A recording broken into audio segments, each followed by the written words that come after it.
গত পঞ্চায়েত নির্বাচনের পরেই সংখ্যাগরিষ্ঠতা পেয়েছিলেন রায়পুর গ্রাম পঞ্চায়েতের প্রধান সাখিনা বিবি। তারপরেই কিন্তু তিনি প্রধান গঠন করেছিলেন তৃণমূল সংখ্যাগরিষ্ঠতা নিয়ে। তারপরেও 18 সংখ্যা তৃণমূল সদস্য হওয়ার পরে প্রধান গঠনের পরেও বাম কংগ্রেস থেকে মোট 7 জন যোগ দিয়েছিলেন তার দলে। আর তারপরেই কিন্তু মোট 25 জন তৃণমূল সদস্য নিয়ে চালাচ্ছিলেন গ্রাম পঞ্চায়েত প্রধান। এরই মধ্যে মাঝপথেই কিন্তু থেমে যায় তার প্রধানগিরি, কেননা তার বিরুদ্ধে একাধিক অভিযোগ তুলে তার বিরুদ্ধে অনাস্থা ডাকেন কংগ্রেসের এক অংশ, আর যার নেতৃত্ব দিয়েছিলেন তৃণমূলেরও, এবং সাথ দিয়েছিলেন সিপিআইএম সদস্যরাও। এবার দেখা গেল কি যে তারপরেই বিধানসভা নির্বাচন হয়, আর সেই বিধানসভা নির্বাচনে দেখা গিয়েছে তৃণমূলের ভরাডুবি।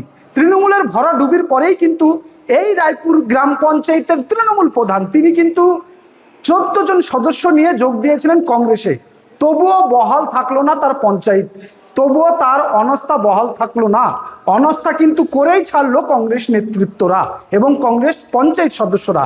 তার পঞ্চায়েতে অনাস্থা আনা হলো এবং আজ তিনি উপস্থিত না থাকলেও 29 জন মেম্বার উপস্থিত ছিলেন এবং 29 জন মেম্বারই প্রধানের বিরুদ্ধে ভোট দিয়েছেন, অর্থাৎ অনাস্থা ডেকেছেন, এমনটাই কিন্তু দেখা গেল। আর সেখানে দেখা যাচ্ছে আগামী দিনে এই 29 জন মেম্বারকে নিয়ে প্রধান কে হবে, কারা নির্বাচিত করবে প্রধান এবং কোন দল থেকে হবে প্রধান, তা কিন্তু এখন দেখার। কেননা এই 29 জনের মধ্যে যেমন রয়েছে তৃণমূল, অন্যদিকে রয়েছে কংগ্রেস এবং সিপিএমও রয়েছে। তবে এই বিধানসভা দখল করেছে সিপিআইএম প্রার্থী মুস্তাফিজুর রহমান রানা। তবে জল এখন কোন দিকে গড়ায় সেটাই এখন দেখার। অন্যদিকে প্রধান না আসলেও কিন্তু তার বিপক্ষে ভোট পড়া নিয়ে রাজনৈতিক মহলে সরগরম পড়েছে, কেননা তিনি প্রধান বাঁচানোর স্বার্থেই যোগ দিয়েছিলেন কংগ্রেসে, তবুও বাঁচল না তার প্রধান। অর্থাৎ তিনি যে প্রধান হচ্ছে না তাই স্পষ্ট বলে দিয়েছেন এবং কংগ্রেসের নেতৃত্বে, সিপিএমের নেতৃত্বেই, বাকি তৃণমূল নেতৃত্বেই হবে তৃণমুখী প্রধান, এমনটাই কিন্তু এখন পর্যন্ত জানা যাচ্ছে।